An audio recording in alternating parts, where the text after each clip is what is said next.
Hello, everyone. Happy Wednesday. It is Robin and Lindsay, two coaches on a mission, helping you walk through success in 2022. What we've been coming to you every week or two is walking through the alphabet, because we're talking about the ABCs of success for 2022. And every time we've hopped on to our LinkedIn Live, we pick a different letter in the alphabet going in order. And we explore some of the things that start with that letter that can help contribute to your success in 2022. So we are on O today. We are moving along. Hi, Lindsay. How are you? Hi, Robin. I'm wonderful. How are you doing today? Doing fantastic. Thank you. Such a pleasure always to be here with you again. All Ditto. right. So let's jump in. We have gone A through N, and we are on O today. We've got a handful of O words. We have a couple of suggested words, so we will touch on those. As always, if you are on LinkedIn or YouTube, feel free before our talks. You know what the next letter will be. Feel free to recommend something, and we will make sure we break that down, again, from a coaching standpoint and give you some tools, tips, ideas, ways to think about those things a little differently. We are happy to do that. So, all right. Oh, why don't we start with, I'm going to throw you a first one. You ready, Lindsay? Oh boy. Yeah. All right. All right. So I want to start with something that is probably a basic foundational component to success of any kind, no matter what you're trying to do. And that is organization or being organized. So why don't we Yes. start there? Okay. I love this. We're going to start off a little bit simple today, and then our promises will keep diving deeper. And I also quickly wanted to say good morning or good afternoon, Allison, whatever time Hi, of Allison. day it is. Yes. I have to say you've totally inspired Robin and I, because we're going to be doing a retreat together. And I feel like the back and forth with you last week, Robin, really brought on some motivational things that we can do with our ladies at the retreat. So thank you. Thank you for joining us. And I hope you're getting a lot back as well. All right. So again, organized, this is going to feel a little just low level. However, one of the things that I do with my membership group, I hold these accountability weeks once a month, and it's always the first official week out of each month. And we kind of pick a focus to work on. And my focus this month is organize.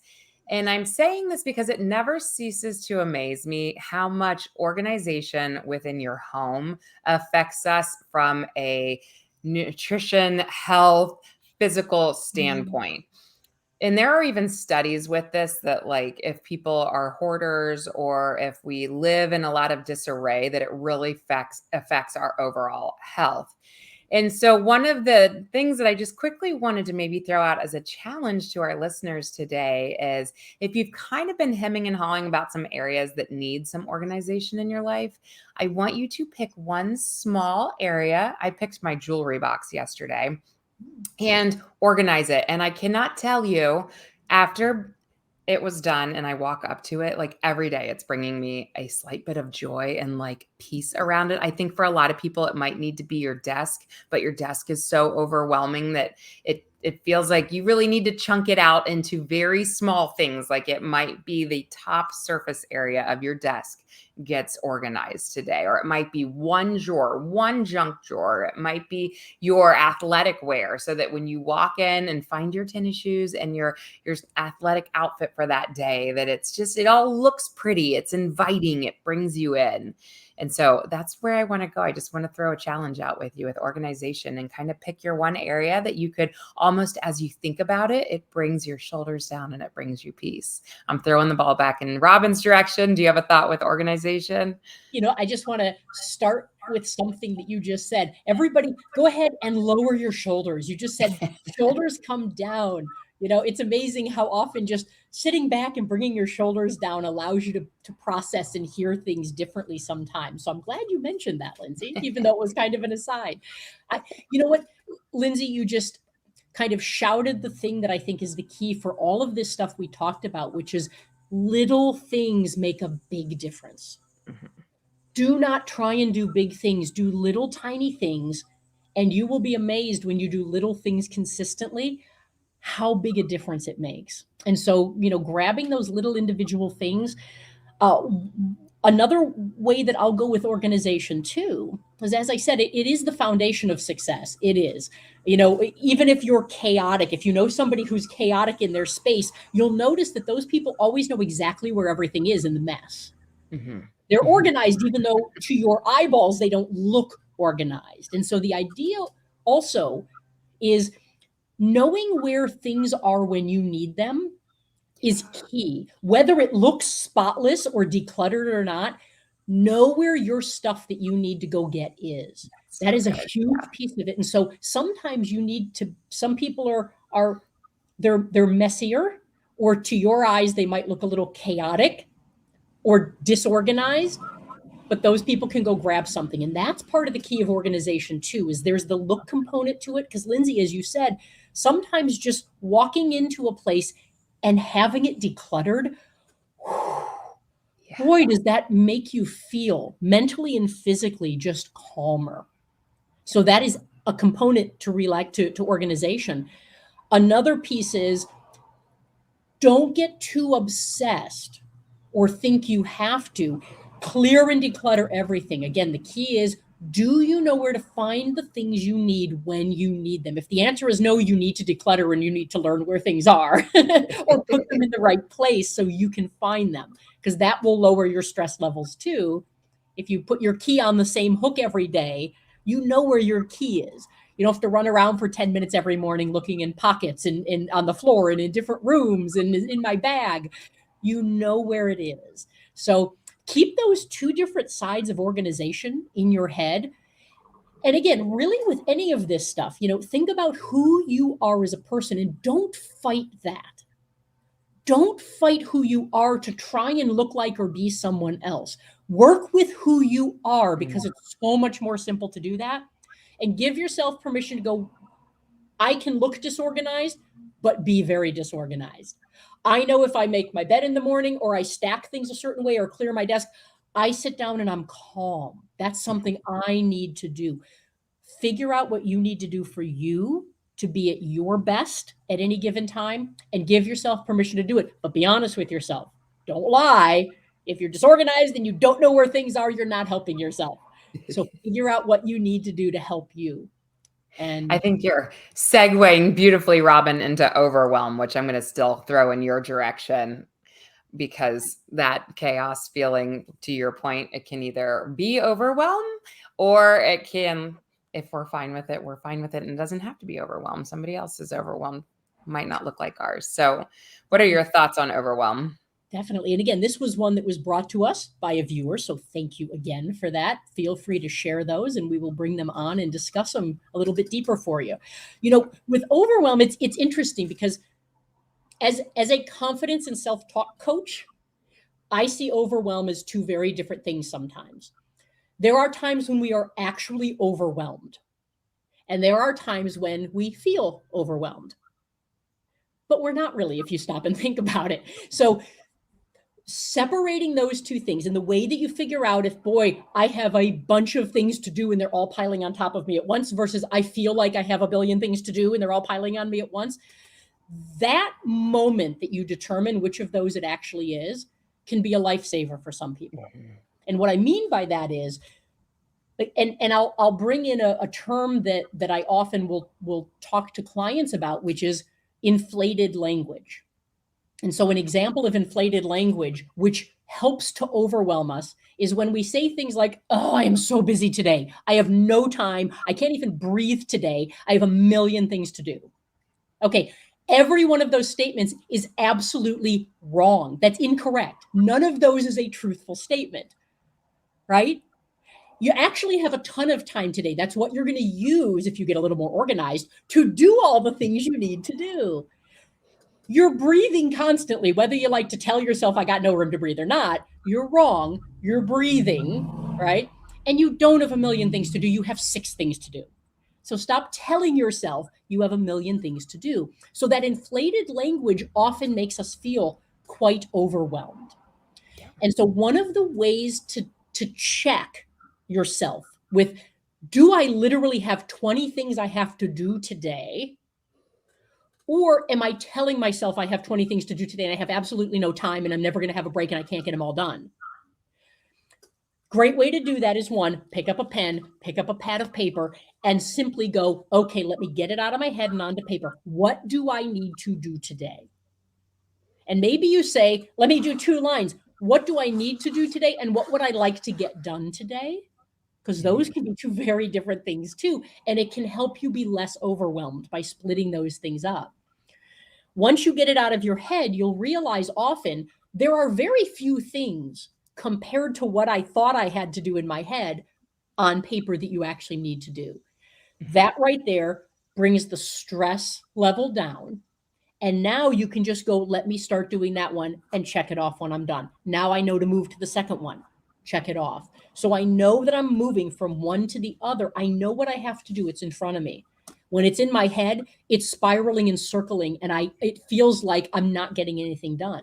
And if you've ever noticed, when we're in our heads and we think we have a million things to do, how many of those things do we at the end of the day often get done? Right. Not many, because we spent most of our time and energy spiraling and thinking about doing it and talking about doing it and talking to other people about how much I have to do, right? When we get it out of our head, we have a plan. It's right here on paper, and I don't have to think anymore. I just need to go pick one, go do it.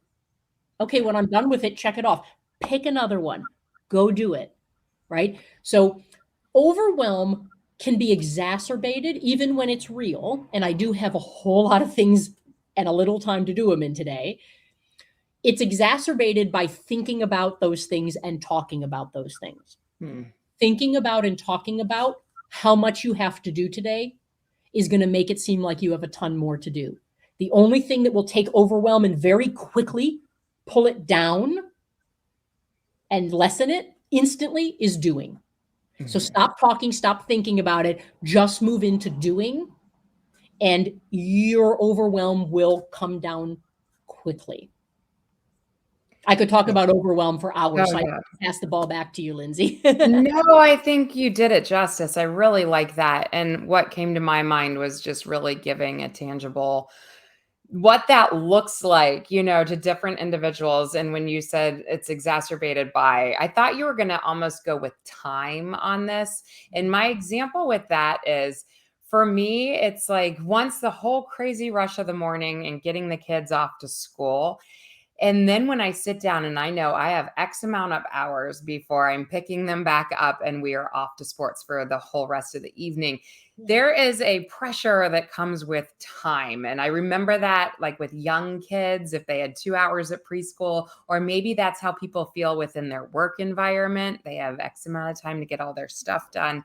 That pressure of time for a lot of people. Have you ever found yourself, that's when you're like, you sit down and think about all you have to do, and then you're up and you're circling the kitchen and opening the refrigerator door, or you're snacking, or you're procrastinating because, to Robin's point, it's everything that's floating up here and what we ultimately need to get down on paper. And so one of my recommendations is yes, get it down on paper. It's also labeling the times you're giving everything a time slot. You don't have to nail it, but like I literally have it sitting beside me for today. I have my time, my 10 to 11 o'clock Central Time with Robin. And from 11 to 1, I work out and I do my podcasting. And from 1 to 3, I'm going to clean the pool because it needs desperate attention. I'm even carving in 30 minutes of I'm going to sit outside and enjoy this gorgeous weather and read before the kids get home. And then I'm going to go and my list goes on, and I'm boring you by telling you my list and my time slots, because if I don't have that written out, I sit here and I'm up and down and I'm in the kitchen and I'm back here. I'm taking my dog for a walk. Like, hang on, this is what has to get done. And then my last little tidbit with what has to get done is that A, B, and C list. If you've ever functioned off of that, you have a list of A items, and those are the things that like legit have to get done today. And everyone's will look different, like if you haven't worked out in a while, maybe a workout actually goes on your A list. Maybe that is a non-negotiable that day. Your B list is things that you'd like to get done, but we'll see if they happen. And your C list is that like, I want to throw it on the list so I don't forget about it, but it might take me weeks to almost a month to attend to it. So Just to summarize all of that a little bit for overwhelm, if you are living in the land of decision fatigue, and that decision fatigue is, what should I start first? Where do I start? Is that even worth my time right now? Like, blah. Get your list going, maybe even time block for yourself, and see if you can find some flow within a little bit more of that organization. All of this is going together today. I All right. love Did that. I love we? that. By the way, for a quick aside, you took me Yeah. back to the A, B, and C list. You took me back to my Franklin planner days. So thank you for that nice memory. Yes.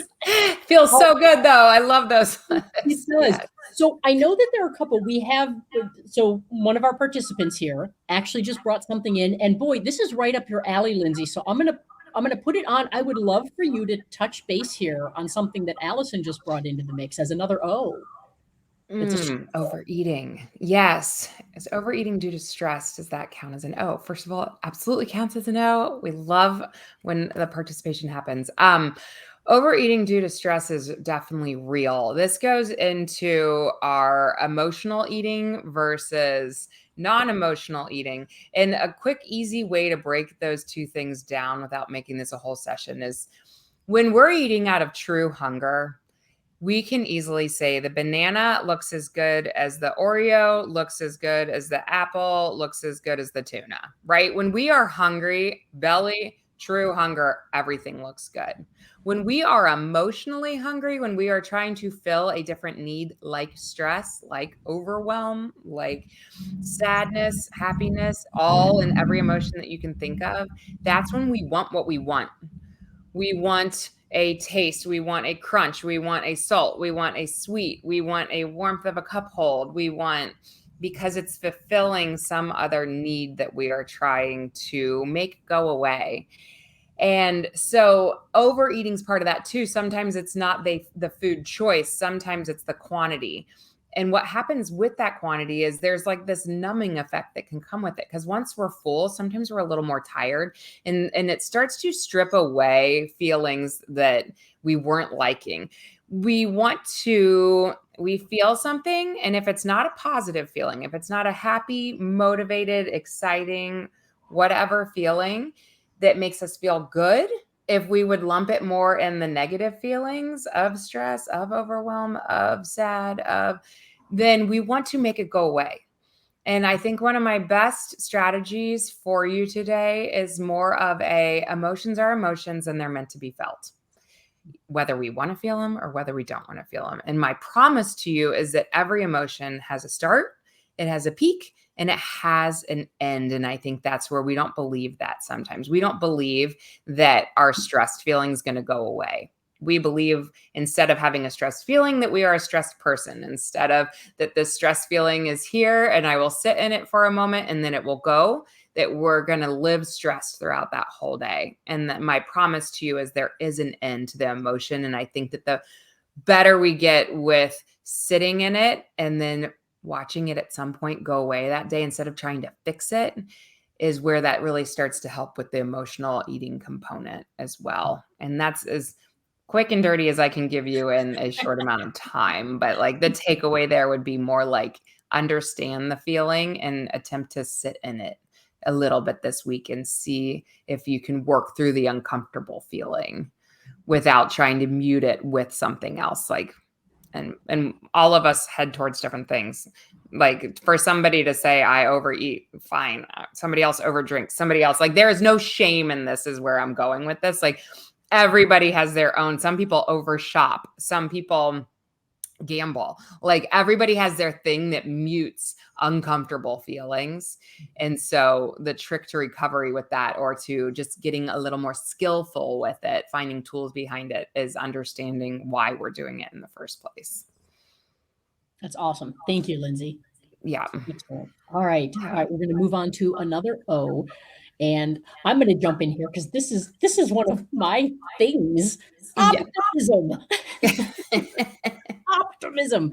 You know, it's optimism is I think a lot of people who would not consider themselves optimists, or who come in contact with optimists and don't realize that they're so far away from optimism that optimists look like they're just out of touch with reality.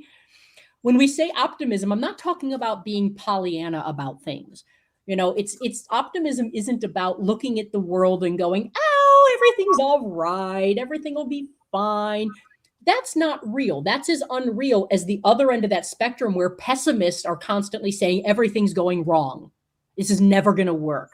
That's as unrealistic as Pollyanna, everything's going to be perfectly fine. Let's just pretend. Those two extremes, the extreme optimist, Pollyanna person, and the pessimist who's always going, that'll never work, and that's just their stock answer, those two people are incredibly out of touch. The funny thing is, pessimists always say, I'm just being real. No, you're not. You're being so absolutely unreal. It's unbelievable, but they don't always see that. So I'm going to suggest that a wonderful place to be when we talk about optimism is a little bit toward the middle, but over on this side. Because what this allows you to do is see reality. And the idea is, it's not that pessimism or optimism isn't real. It's that sometimes you look at stuff and go, here's what can go wrong. Here's what is going wrong. Here's the problem. Here's why this might not work. Those are all really important and valid things. You need that. You can't just throw that stuff out. But if you live here, you miss, I'm going to throw another O in, the opportunities. You miss seeing what is going right, why it might work, what could happen. And so a beautiful place to be, and I call this functional optimism is how I usually talk about it. I would invite and encourage you to be a functional optimist, meaning I'm going to live over on this side, not too far, because that's not realistic. I'm going to bring it here, but stay on this edge or this side. And I'm going to go visit this side every once in a while and come back. I'm going to visit here and come back. I'm never going to go here and live. I'm going to live here. But I'm going to go back here and visit because over here are valid things I need to be aware of. I need to know this could go wrong. And then I'm going to come back here and go, if that goes wrong, here's something we could do about it. I'm going to play out my scenarios on this side of the spectrum, not on that side. What that allows you to do, right? And I've used the weather analogy before. There's a 20% chance of rain. It's going to rain. Okay, but there's an 80% chance it won't. And do we care if it rains? We're inside all day. Why do we even care? Don't waste your time and energy thinking about, it's going to rain, right? If it's partly cloudy, it's also partly sunny. You can't just live in this world where constantly you're just saying everything's partly cloudy. My life's partly cloudy. My job's partly cloudy. Everything sucks. That's exhausting. Not only to probably you as that person, but everyone around you. That's exhausting. And I'm just going to say that flat out and directly, being able to go, hey, it might rain today. We need to know that. That's important to know because we have something scheduled that might be outside, right? I need to know that is real, that is valuable. But now I'm coming over here to go, okay, so what do we need to do about that? If that happens, what can we do? What do we have control of? So think in terms of where you, and I'm going to encourage you to also think about, this isn't about right or wrong, good or bad. So please pull those things out of the mix. What this is about is you don't have to live in the place where you'll never see the opportunities. Because if all I do is see partly cloudy, I'm going to get really dark and gloomy fast, and I'm going to live there. And it's going to be hard to come out. Know that I can visit here and come back here and remind myself, this is one side, this is another side.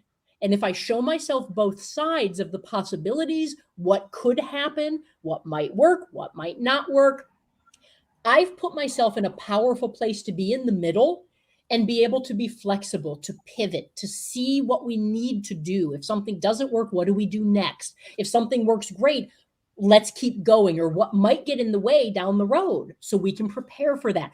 I'm moving from side to side, flexing and pivoting. I'm not living here or living here. And so when I would talk about optimism, that idea of functional optimism puts you in a place of choice. But those things don't happen here. Your choice lives in the middle. and you go back and forth like windshield wipers from this place to this place. Again, I could talk for days about optimism. I am going to stop there and toss it to you, Lindsay. See if you have another thought or take on that. Oh, I feel like what I'm going to do is just second everything you just said. And because if we're more optimistic, it might open up more opportunities for us. So I'm just hitting it right back to you. I feel like you and I, before we went on mic, started talking about opportunities, and I love your take on opportunities. And you know what? If I can remember what that was, I think it's a little similar to on our optimistic, how there's kind of two areas. Yeah. There's opportunities and when we can seek them, and how some people see just the barriers. That Right. it's more towards how do we help people angle and put their lens on the opportunities versus always seeing the barriers. Yeah. And the thing to know, and just know this because it's the truth, right? If you think something otherwise, chances are that's not correct. So just know this is truth. There will always be roadblocks in life, and there will always be opportunities in life. They both exist with everything you do all the time. So know that. Now, once you know that, because that's factual, what you choose to focus on is where you're going to be pulled more often than not. What you choose to focus on is going to determine more often than not what you get. And so the opportunity here, and I'll actually just use the word, the opportunity here is you can see the roadblocks, but don't focus on them, because if so, you'll miss all the opportunities that are sitting right here. They're sitting here all the time. But if I'm focused here, I'm going to miss them. They're going to keep walking right by me. Sometimes they even tap you on the shoulder. They're like, would you look at me, please? I'm right here. I'm the solution to this problem you're so focused on. I'm right here. But because we just keep looking here, we miss this and it walks right past us. So be more aware, be more self-aware would be my ask, or the thing I would encourage you and invite you to do. Be more aware. When I'm focused on roadblocks, take a moment and sit back and go, yes, those roadblocks are valid. Let me go look at possibilities now. Let's say those roadblocks get pushed to the side. What are the possibilities? If you look for opportunity, you will find it. You're surrounded by it. You don't realize it, but you're surrounded by it. So the more you look for possibilities, the more you look for opportunities, and you begin walking towards them both mentally and physically, the more they will be there, and you'll see you're surrounded by what you can do. You'll be surrounded by the solutions you're looking for, the opportunities you're looking for, if you look for them more. And I think, Lindsay, that without that self-awareness, again, no judgment, just awareness, most people don't even realize how stuck they are on the problem or the roadblock, that they're missing all of this because they don't realize that this is where you live. Right. And so even that awareness of, what if I looked at this? And you start to realize how far apart those two things are, you can naturally start to look for, if I was talking to a friend, I wouldn't keep telling them about all the roadblocks. What would I tell them? I'd say, hey, you could do this, or you could do this, or here's an opportunity, because we can always solve everyone else's problems a lot easier than we can our own. So talk to yourself like you would a friend. What would you tell them? I guarantee you'll focus on opportunities and possibilities with them, as opposed to talking to yourself. You're going to focus on roadblocks and what could go wrong. So a little mindset shift. Talk to yourself like you would a friend, and you'll see how far apart these two things are, and really can put you back in control when you do that. Yeah, I feel like I keep throwing out homework as you talk because you have such good points. But I think that's something, if everyone took a week or even just a few days to really point out where the opportunities are happening in the day. Some of the language I use with my members are pockets, like pockets of time. When we think about roadblocks of, I could tell you, if I was in front of my computer all day and I'm at soccer all night, that I have no time for me to work out. But my pocket of time sometimes comes at soccer practice. My kids are at practice and I can walk the field. But I can also just look at that as a barrier that it's, I've already dropped kids off. I'm supposed to be sitting here watching their practice. No, that's an excuse. Like I can take an hour off for me and look at the pocket of time that is built into my week as an opportunity to go fit in a walk. It might not be the gym, but it's still something. And you're going to find those pockets everywhere. Like the reading, I have some members who are like, I just miss reading. And it's like, what about car line? What about that 20 minutes? Instead of pulling out your phone, you pull out a book and enjoy 20 glorious moments with your windows up in your car and it's calm. Like, pockets. Think pockets as you think opportunities. Because if you think of things in shorter versions, you don't need to sit in front of a 2-hour movie to fulfill your you time, or you don't need 2 hours at the gym to get in a good workout, or you don't need to prep all of your food for the whole week to feel on top of your kitchen. You just need a pocket of time to maybe throw something in the crock pot, to put on your workout shoes and walk for 20 minutes. Like, goes back to that little by little a little becomes a lot, those small opportunities. We keep coming back to that. But it's like, man, if we could get everyone in that mindset, we'd all move the needle forward every day. But our brains always go to the bigger, better, or the all or nothing. And that's what we got to get everybody out of. And I know we're out of time, Robin. So speaking of opportunities, what are people's other opportunities to go find you? You know what? I am on LinkedIn almost every day. I share tools and tips, little videos, audios. There's a ton of stuff there. Feel free to follow me if that's helpful, or connect if there's a reason that you'd like to touch base, or if you'd like to find out more about working with me. I would love to have a conversation with you. You can also go to my website, robinjsachs.com. A blog, tons of free articles, free tips, free videos, blah, blah, blah on there. So go and get inspired and reach out if I can be of value. Lindsay, how about you? Yes, you can come find me at healthaccountabilitycoach.com. I live often over on my podcast, Direction, Not Perfection. And what I'm starting to do is take that from my listening community to a place where we can have live conversations and be a little more interactive. So I did open a Direction, Not Perfection community this last week. And my first 100 people that come in and join this, it's a free community. We're going to be auctioning off some books and some fun raffles. And so I'll put that link in the comments after we're done here today. Wonderful. That's awesome. And what a fun podcast. I have learned so much. Honestly, I'm not just blowing smoke. I have learned Thanks, from Robin. from your podcast. It's wonderful. So highly recommended. And Lindsay mentioned also at the top of this broadcast that we have a retreat coming up. It is full, but if you have an interest in having Lindsay and I speak, whether it's for a breakout session, for a retreat, for a keynote, for an interactive coaching session, feel free to reach out to either one of us, and we would love to have a conversation about how we could add value to your event as well. And with that, we will see you next time for the letter P. Yay. Thank you. Take care, everyone. Stay inspired.